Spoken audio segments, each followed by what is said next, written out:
Sumpah pocong merupakan sebuah ritual kontroversial yang berakar dalam kepercayaan tradisional Indonesia, khususnya di Pulau Jawa. Ritual ini melibatkan seseorang yang dituduh melakukan kesalahan atau berbohong, yang kemudian dibungkus dalam kain kafan putih layaknya jenazah yang siap dikuburkan, lalu diminta untuk bersumpah atas nama Tuhan bahwa ia tidak bersalah. Kepercayaan yang mendasari ritual ini adalah bahwa jika orang tersebut berbohong saat bersumpah, ia akan mendapat hukuman dari Tuhan yang bisa berupa kesialan, penyakit, atau bahkan kematian.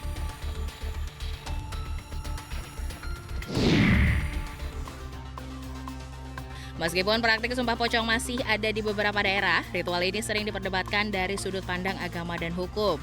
Banyak pemuka agama Islam yang merupakan agama mayoritas di Indonesia menentang praktik ini karena dianggap tidak sesuai dengan ajaran Islam dan cenderung mengarah kepada praktik syirik atau menyekutukan Tuhan. Dari sisi hukum, sumpah pocong tidak memiliki dasar legal dan tidak dapat digunakan sebagai bukti di pengadilan. Meskipun dalam beberapa kasus informal di masyarakat, ritual ini masih dianggap sebagai cara untuk menyelesaikan perselisihan. Kasusnya biasanya tidak bisa dibuktikan seperti fitnah santet, sihir, serta kejadian-kejadian yang tidak ada buktinya. Sumpah pocong dipilih sebagai jalan terakhir yang hakimnya adalah Tuhan sendiri. Sumpah pocong sebenarnya hanya tradisi lokal Indonesia, khususnya yang berkaitan dengan tata cara sumpahnya. Secara umum, sumpah pocong merupakan salah satu ritual untuk membuktikan suatu tuduhan atau kasus yang sedikit atau bahkan tidak memiliki bukti sama sekali. Sumpah ini diambil oleh manusia yang masih hidup dengan menggunakan pakaian ciri khas pocong, yaitu kain kafan. Sumpah ini tak jarang dipraktikkan dengan tata cara yang berbeda, misalnya pelaku sumpah tidak dipocongi tetapi hanya dikerudungi kain kafan dengan posisi duduk. Namun ada juga yang melakukan prosesi orang yang hendak melakukan sumpah pocong ini akan diperlakukan seperti mayat. Mulai dari dimandikan sampai akhirnya dibalut dengan kain kafan. Si pesumpah akan dibimbing oleh seorang tokoh untuk mengucapkan apa yang perlu dikatakan. Sumpah pocong merupakan tradisi lokal yang masih kental menerapkan norma-norma adat. Banyak orang yang percaya apabila pelaku mengingkari janjinya, maka si pelaku yang sudah bersumpah akan mendapat hukuman atau laknat dari Tuhan. Bagi yang melanggar sumpah pocong, diyakini memiliki konsekuensi yang sangat serius dan bahkan mengerikan dalam kepercayaan tradisional Indonesia. Menurut kepercayaan yang telah mengakar kuat di masyarakat, terutama di kalangan masyarakat Jawa, jika seseorang telah menjalani ritual sumpah pocong terbukti berbohong atau tidak jujur dalam sumpahnya, maka dipercaya bahwa Tuhan yang Maha Kuasa akan memberikan hukuman yang berat dengan konsekuensi paling ekstrim berupa kematian yang tidak wajar atau mendadak.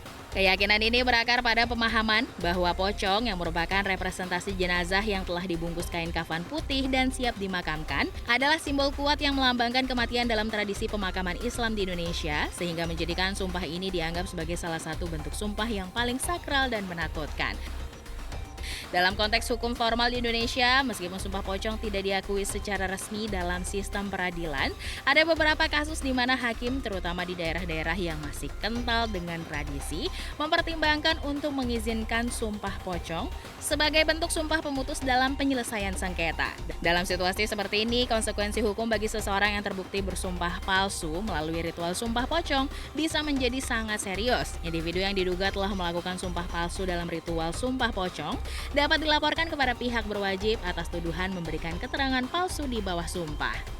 Tindakan ini dapat mengakibatkan proses hukum pidana di mana terdakwa bisa menghadapi tuntutan dan sanksi pidana yang cukup berat sesuai dengan ketentuan hukum yang berlaku di Indonesia mengenai sumpah palsu dan memberikan keterangan palsu dalam proses peradilan. Terlepas dari kontroversinya, sumpah pocong telah menjadi bagian dari budaya populer Indonesia, sering muncul dalam cerita horor, film, dan acara televisi. Representasi sumpah pocong dalam media hiburan ini seringkali melebih-lebihkan aspek supranaturalnya, menambahkan elemen-elemen horor seperti hantu pocong yang menghantui orang yang melanggar sumpahnya. Kini sumpah pocong kembali ramai diperbincangkan pasca mantan terpidana kasus pembunuhan Vina Cirebon, Saka Tatal, menjalani sumpah pocong atas respon dari ayah mendiang Eki, Ibtu Rudiana. Keduanya terlibat dalam kontroversi terkait kasus Vina Cirebon yang belum menemukan titik terang.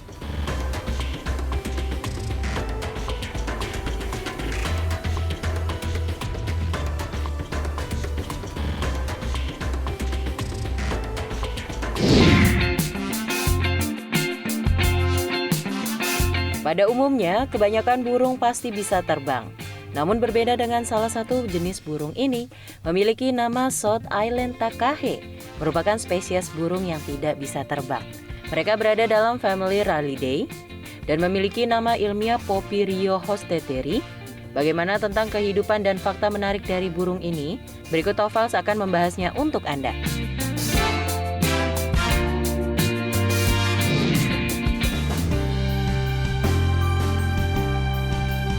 Spesies ini merupakan anggota terbesar dari keluarga rail. Panjang tubuhnya bisa mencapai 63 cm dan tinggi 50 cm. Berat dari burung ini kisaran 2,3 sampai 2,7 kg. Penampilannya terlihat kuat walaupun kakinya pendek. Tetapi paruh besarnya bisa menyebabkan rasa sakit jika menggigit lawan atau sesuatu yang dianggap musuh. South Island Takahe memang tidak bisa terbang, tapi mereka masih punya sayap kecil yang membantunya menjaga keseimbangan ketika sedang memanjat lereng. Bulu burung dewasa ini berwarna-warni. Pada bagian kepala, leher dan bagian bawah tubuhnya berwarna biru tua atau biru laut. Sementara sayapnya berwarna biru merak, sayap punggung dan bagian dalam berwarna biru kehijauan dan ekornya hijau zaitun. Penyebaran South Island Takahe berada di New Zealand. Sebenarnya mereka menghuni rawa, tapi manusia telah mengubah habitatnya menjadi lahan pertanian. South Island Takahe terpaksa pindah ke dataran tinggi menuju padang rumput pegunungan.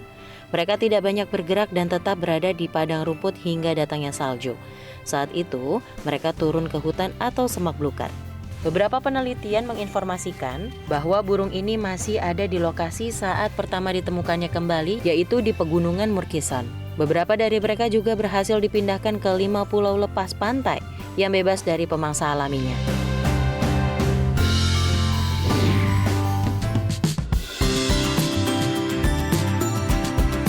Makanan utama dari South Island Takahe adalah dedaunan dan biji-bijian dari native tussock grasses. Itu termasuk snow tussock berdaun lebar yang memiliki nama latin Kionocloa rigida, meat-ribbed snow tussock, dan curled snow tussock. Menurut beberapa informasi, South Island Takahe terkadang memakan serangga, terutama saat merawat anak-anaknya. Mereka juga memakan rimpang dari pakis asli.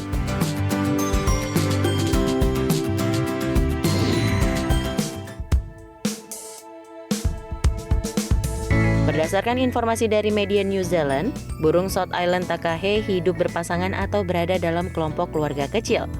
Anak-anak tetap bersama induknya hanya hingga musim kawin selanjutnya atau menetap selama 2 tahun lagi. Terdapat kasus khusus di mana terdapat 2 betina yang bertelur dalam kelompok. Mereka biasanya akan kembali ke wilayah yang sama setiap tahunnya.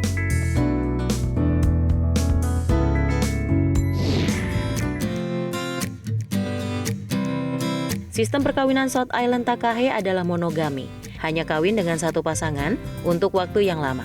Hubungannya bisa berlangsung selama 12 tahun atau seumur hidupnya. Mereka membangun sarang besar di bawah semak-semak, tempat di mana betina nantinya akan menempatkan telurnya setelah kawin. Di habitatnya, betina biasa menghasilkan telur pada akhir Oktober hingga Januari. Sementara di dataran rendah, masa bersarang baru dimulai di bulan September. Betina biasanya menempatkan 1-3 telur yang dierami selama 30 hari. Setelah menetas, anak-anak tetap berada di dalam sarang selama 1 minggu sebelum cukup kuat untuk memanjat keluar dari sarang dan meminta makan pada induknya. South Island Takahe ternyata hidup berpasangan atau berada dalam kelompok kecil. Menu makanan juga cukup spesifik dan terkadang memakan serangga besar sebagai asupan protein. Sayangnya, mereka diklasifikasikan sebagai hewan yang terancam punah. Karena total populasinya diperkirakan hanya 418.000 individu dengan 130 pasangan kawin. Ancaman utama dari populasi South Island Takahe adalah perburuan yang berlebihan, kehilangan habitat dan datangnya pemangsa baru di habitatnya. Keberadaan rusa merah membuat persaingan terhadap sumber makanan semakin ketat. Sementara cerpelai datang sebagai ancaman baru bagi burung ini.